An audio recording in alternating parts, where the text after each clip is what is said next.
जय हिंद दोस्तों, स्वागत है आप सभी का आज की एक नई वीडियो में। दोस्तों आज की इस वीडियो में आप सभी के सामने क्लास 11th हिंदी संस्कृत दिग्दर्शिका के चैप्टर 3 यानी सदाचार उपदेशा चैप्टर का लिखित हिंदी अनुवाद लेकर के आ चुका हूं।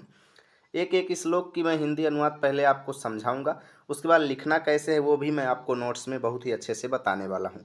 तो चलिए हम लोग बिना देरी के वीडियो की शुरुआत करते हैं और आज के इस चैप्टर को बहुत ही अच्छे से हम लोग फिनिश करते हैं। ठीक है, तो पहला श्लोक है हमारे सामने। संगच्छध्वं संबद्धध्वं संवो मनांसि जानताम देवा भागम यथा पूर्वे सज्जनानाः उपासते।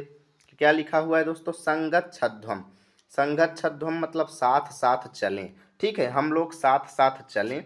संबद्धध्वं मतलब साथ साथ बोलें। ठीक है, यानी मतलब साथ साथ चलो, साथ साथ बोलो। और संबो, संबो मतलब साथ साथ।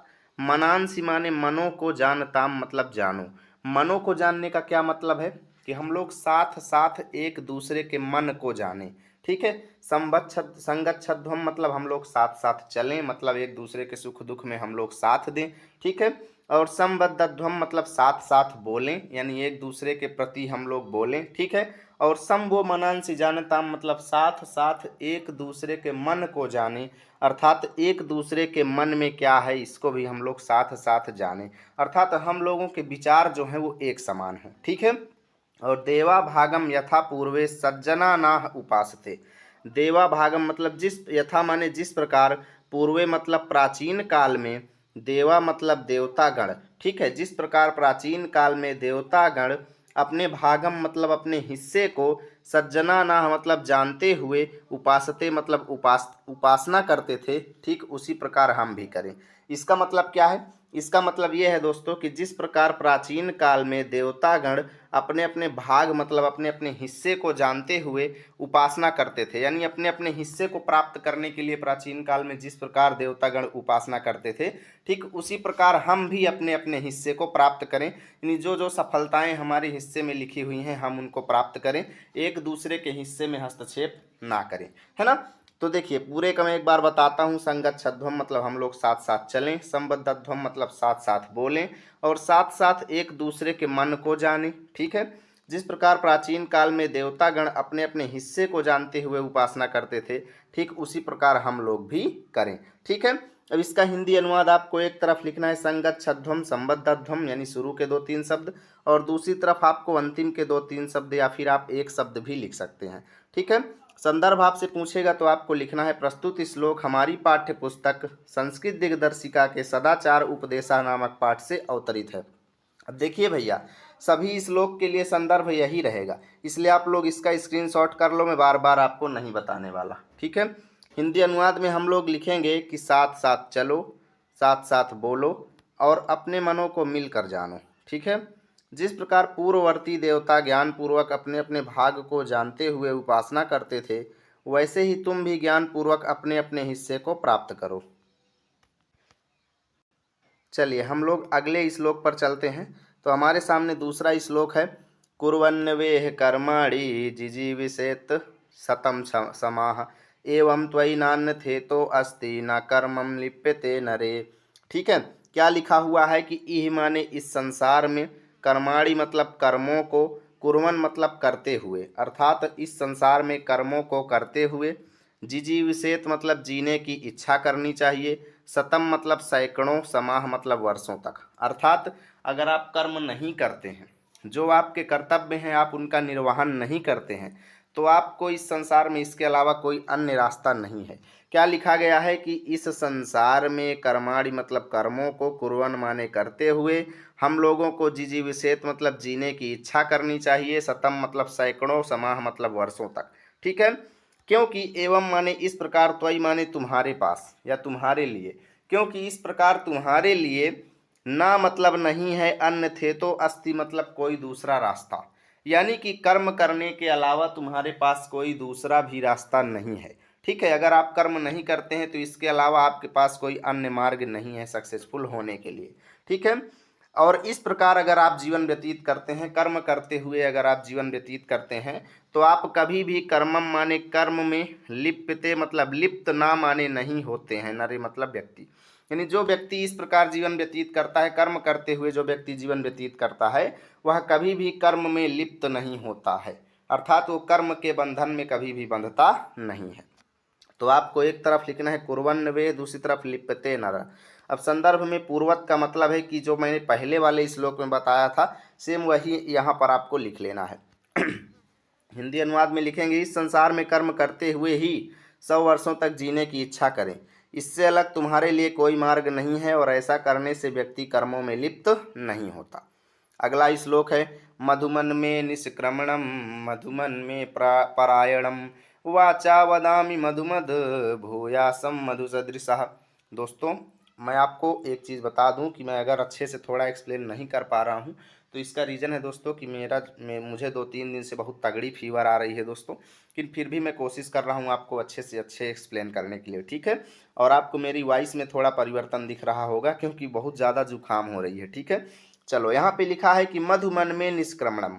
क्या लिखा है कि मधुमन में मतलब मधु मतलब मधुकर हो, या कह लो मधुमय हो, ठीक है। में मतलब मेरा, यानी मधुमय हो, में मतलब मेरा, निष्क्रमणम मतलब पास जाना। किसके पास जाना? इस सांसारिक, क्या कह लो, सांसारिक कार्यों में मेरा पास जाना, या कह लो सांसारिक कार्यों में मेरा लिप्त होना जो है, ये मधुमन हो अर्थात मधुमय हो। में मतलब मेरा, मधुमय मतलब मधुमय हो अर्थात सुखकारी हो, निष्क्रमणम मतलब सांसारिक कार्यों में प्रवृत्त होना। मैं सांसारिक कार्यों में लिप्त होने जा रहा हूँ तो ये मेरा मधुमय हो, ठीक है। और मधुमन में परायणम मतलब मधुमय हो, में मतलब मेरा, परायणम मतलब इस सांसारिक कार्यों से निवृत्त होना, ठीक है। एक बार मैं कहता हूँ कि मैं सांसारिक कार्यों में लिप्त होने जा रहा हूँ तो ये मेरा मधुमय हो, ठीक है। और जब मैं सांसारिक कार्यों से परायण हूँ अर्थात उनको छोड़ूं, या कह लो सांसारिक कार्यों से जब मैं दूर जाऊं, तो वो भी क्या हो? मेरा मधुमय हो, ठीक है।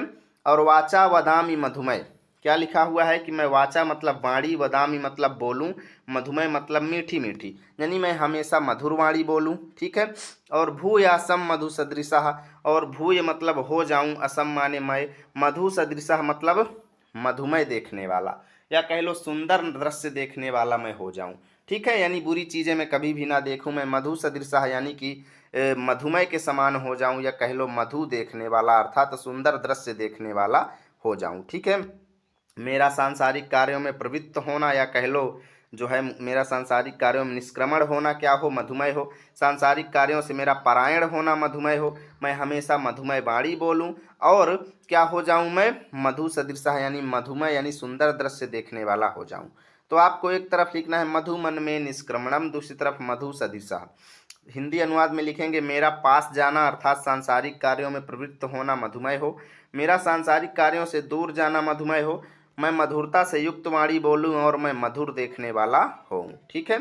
चलिए, आप लोग अगर अभी तक आप लाइक नहीं किए हैं तो जरूर लाइक कर दें। यहाँ पे चौथा श्लोक है, आचारात लभते ही आयु आचारात लभते श्रियम आचारात कीर्तिम आपनोति पुरुषः प्रेत्य चेहचा। क्या लिखा हुआ है कि आचारात मतलब आचरण से ही लभते माने प्राप्त होता है। यदि यदि आपके आचरण अच्छे हैं तो आचरण से ही प्राप्त होता है। ही आयु हो, ही आयु मतलब निश्चित रूप से दीर्घ आयु, ठीक है। ही आयु मतलब दीर्घ आयु, ये मतलब लंबी उम्र, यानी अच्छे आचरण से हमको लंबी उम्र प्राप्त होती है, ठीक है। और आचारात लभते मतलब आचरण से ही प्राप्त होता है। श्रियम मतलब धन संपत्ति, ठीक है। आचरण से ही हमको धन संपत्ति प्राप्त होती है। और आचारात कीर्तिम आपनोति, आचारात मतलब आचरण से ही हमको कीर्ति मतलब यश प्राप्त होता है, ठीक है। चेह मतलब इस लोक में, चा माने और, प्रेत्य मतलब उस लोक में, पुरुषः माने मनुष्य को। क्या लिखा हुआ है कि भैया आचरण से ही मनुष्य को दीर्घ आयु प्राप्त होती है, और आचरण से ही व्यक्ति को धन संपत्ति प्राप्त होती है। आचरण से ही एक पुरुष को, चेह मतलब इस लोक में, चा माने और, प्रेत्य माने परलोक में, कीर्ति जो है आपनोति मतलब प्राप्त होती है, ठीक है। यानी इस संसार में और परलोक में हमको कीर्ति प्राप्त होती है। आपको एक तरफ लिखना है आचारात लभते, दूसरी तरफ प्रेत्य चेह चा, ठीक है। हिंदी अनुवाद में लिखेंगे, पुरुष निश्चित रूप से सदाचार से दीर्घायु को प्राप्त करता है, सदाचार से ही धन यानी लक्ष्मी पाता है, सदाचार से इस लोक में और परलोक में कीर्ति को प्राप्त करता है। अगला श्लोक है हमारे सामने, ये नास्तिका निष्क्रियाः च गुरु शास्त्र अतिलंघिनः अधर्मज्ञा दुराचरास्ते भवन्ति गतायुषः। क्या लिखा है कि ये मतलब जो व्यक्ति नास्तिका मतलब नास्तिक होते हैं, अर्थात ईश्वर को मानने वाले नहीं होते हैं। ठीक है, जो व्यक्ति ईश्वर को मानने वाले नहीं हैं। ठीक है, चा माने और निष्क्रिया मतलब निष्क्रिय हैं, अर्थात कर्म करने वाले नहीं हैं, अकर्मण्य हैं। ठीक है, जो व्यक्ति कर्म करने वाले नहीं हैं, जो ईश्वर को मानने वाले नहीं हैं। गुरु और शास्त्र मतलब गुरुओं की आज्ञा को या फिर शास्त्रों की आज्ञा को। शास्त्रों मतलब क्या है कि बड़े बड़े ग्रंथों में जो बातें लिखी गई हैं उन बातों को जो अतिलंघिना अर्थात उल्लंघन करने वाले हैं, यानी जो व्यक्ति ईश्वर को नहीं मानने वाले हैं, कर्म ना करने वाले हैं, गुरुओं और शास्त्रों की बातों का उल्लंघन करने वाले हैं। ठीक है, अधर्मज्ञा अर्थात अधर्म के रास्ते में चलने वाले हैं। और जो दुराचारास्त्रे मतलब दुराचारी हैं। ठीक है, जो व्यक्ति बुरे आचरण वाले हैं वो भवंती माने होते हैं गतायुषा मतलब बहुत ही कम उम्र वाले, अर्थात उनको बहुत ही कम उम्र प्राप्त होती है। ठीक है, तो आपको एक तरफ लिखना है ये नास्तिका, दूसरी तरफ गतायुषा। हिंदी अनुवाद में लिखेंगे जो व्यक्ति ईश्वर के अस्तित्व में विश्वास ना करने वाले, अकर्मण्य तथा गुरु और शास्त्रों की आज्ञा का उल्लंघन करने वाले होते हैं, धर्म को ना जानने वाले और दुराचारी होते हैं, वे कम आयु वाले होते हैं। अगला है ब्राह्मे मुहूर्ते बुद्धेत धर्मार्थौ चानुचिंतयेत उत्थयाचम्य तिष्ठेत पूर्वाम संध्याम कृतांजलि। क्या लिखा है कि हम लोगों को ब्राह्मो मुहूर्ते मतलब ब्राह्म मुहूर्त में, ब्राह्म मुहूर्त कब का समय होता है? सुबह 4 बजे से 5 बजे के बीच का समय। ठीक है, यानी हम लोगों को ब्राह्म मुहूर्त में बुद्धेत मतलब जागना चाहिए। ठीक है, हम लोगों को ब्राह्म मुहूर्त में उठ जाना चाहिए। चा माने और धर्म और अर्थ के बारे में। ठीक है, धर्म मतलब अपने कर्तव्यों के बारे में और अर्थ मतलब अपने धन संपत्ति के बारे में। अनुचिंतयेत मतलब चिंतन करना चाहिए, यानी हम लोगों को ब्राह्म मुहूर्त में उठ जाना चाहिए और अपने धर्म यानी अपने कर्तव्य के बारे में चिंतन करना चाहिए कि हमारे क्या कर्तव्य हैं। जैसे एक विद्यार्थी का कर्तव्य है कि वो सुबह उठ के पढ़ाई करे, तो हमें सुबह उठ के पढ़ाई करनी चाहिए। या फिर अगर हम कोई अन्य व्यक्ति हैं, हमारा क्या कर्तव्य है उसके बारे में हमें चिंतन करना चाहिए। ठीक है, और उत्थाय मतलब उठ करके हमें आचम्य मतलब आचमन करना चाहिए पहले। ठीक है, पहले हमें उठ करके आचमन करना चाहिए, उसके बाद बैठ जाना चाहिए। ठीक है, तिष्ठेत मतलब बैठ जाना चाहिए। कृतांजलि मतलब हाथ जोड़ करके, पूर्वाम संध्याम मतलब पूर्व संध्या के लिए। ठीक है, यानी पूर्व संध्या के लिए हमें हाथ जोड़ करके फिर बैठ जाना चाहिए। तो क्या मतलब हुआ कि हमको ब्राह्म मुहूर्त में जागना चाहिए, अपने धर्म और अर्थ के बारे में चिंतन करना चाहिए, उठ करके आचमन करके हमें बैठ जाना चाहिए और हाथ जोड़ करके पूर्व संध्या के लिए हमको तिष्ठेत मतलब बैठ जाना चाहिए। तो ब्राह्मे मुहूर्त एक तरफ, दूसरी तरफ कृतांजलि। कृतांजलि हिंदी अनुवाद में लिखेंगे व्यक्ति को ब्राह्म मुहूर्त में जागना चाहिए और धर्म तथा धन का चिंतन करना चाहिए, उठकर आचमन करके और हाथ जोड़कर पूर्व संध्या के लिए बैठना चाहिए। अब पूर्व संध्या का क्या मतलब है, आप लोग आराम से जानकारी आप लोग अपने टीचर से भी कुछ लिया करिए। ठीक है, चलो आगे देखते हैं 7वां नंबर। अक्रोधन सत्यवादी भूतानाम विहिंसिकः अनुसूया जिह्नश्च शतं वर्षाणि जीवति। क्या लिखा है कि अक्रोधना मतलब क्रोध ना करने वाले। ठीक है, सत्यवादी मतलब सदा सत्य बोलने वाले, और भूतानाम मतलब प्राणियों से, अभिहिंसिका मतलब हिंसा ना करने वाले। ठीक है, क्रोध ना करने वाले, सदा सत्य बोलने वाले और प्राणियों से हिंसा ना करने वाले। ठीक है, अनुसूया मतलब दूसरों के गुणों को देखकर ईर्ष्या ना करने वाले। ठीक है, अनुसूया मतलब दूसरों के गुणों से ईर्ष्या ना करने वाले। चा माने और जिह्ना, जिह्ना का क्या मतलब है? कुटिलता से हीन। जिह्ना मतलब कुटिलता से हीन, जिसके अंदर तनिक भी कुटिलता ना हो, ऐसा व्यक्ति शतम वर्षाणी जीवती मतलब सैकड़ों वर्षों तक जीता है। ठीक है, शतम माने सैकड़ों, वर्षाणी मतलब वर्षों तक, जीवती मतलब जीता है। क्रोध ना करने वाले, सदा सत्य बोलने वाले, प्राणियों से हिंसा ना करने वाले। ठीक है, दूसरों के गुणों से ईर्ष्या ना करने वाले और कुटिलता से हीन व्यक्ति सैकड़ों वर्षों तक जीता है। हिंदी अनुवाद में लिखेंगे क्रोध ना करने वाला, सत्य बोलने वाला, जीवों की हिंसा ना करने वाला, दूसरों के गुणों में दोष ना निकालने वाला और कुटिलता से रहित व्यक्ति 100 वर्षों तक जीता है। अगला श्लोक है अकीर्तिम विनयो हंति हंति अनर्थम पराक्रमः हंति नित्यम क्षमा क्रोधम आचारो हंति अलक्षणम। क्या लिखा है कि अकीर्तिम विनयो हंति। अकीर्ति क्या किसको बोलते हैं? अपयश को। ठीक है, तो अकीर्तिम मतलब अपयश को, हंति माने मारता है। क्या मारता है? तो अपयश को मार देता है। विनयो मतलब विनम्रता, हंति माने मार देती है। यानी अगर आपने बहुत अपयश कमाया है, लेकिन अगर आप विनम्र हो जाएं तो उस अपयश को विनम्रता मार देती है। ठीक है, अकीर्ति मतलब अपयश को विनम्रता मारती है।